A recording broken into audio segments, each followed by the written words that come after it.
Sir first ஒரு personal question sir. உங்க கழுத்துல எத்தனையோ மாலைகள் விழுந்திருக்கு, எத்தனையோ பாராட்டுகளை அந்த மாலை தாங்கியிருக்கு.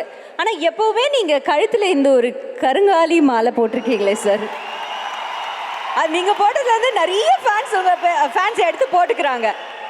ஸோ அது ஏன்னு நாங்க தெரிஞ்சுக்கலாமா? அதுல என்ன ஒரு சிறப்பு இருக்குன்னு தெரிஞ்சுக்கலாமா? இது என்ன மாலைன்னு எனக்கு சத்தியமாக தெரியாது, நிஜமாக தெரியாது. ஒரு வாட்டி எங்கள் பாட்டிக்கு கொஞ்சம் உடம்பு சரியில்லாமல் இருந்தது. அவங்கள பார்க்கறதுக்காக நான் ஊருக்கு போனேன். அவங்கக்கிட்ட பேசிகிட்டு இருந்தேன். அப்போ எங்கள் பாட்டி என்னோடய தாத்தா ஃபோட்டோவில் இந்த மாலை இருந்தது. என் பாட்டிக்கிட்ட கேட்டேன், நீ இதை வாங்கி போட்டிருக்கியா இல்லை இது தாத்தாவோட மாலையான்னு கேட்டேன்.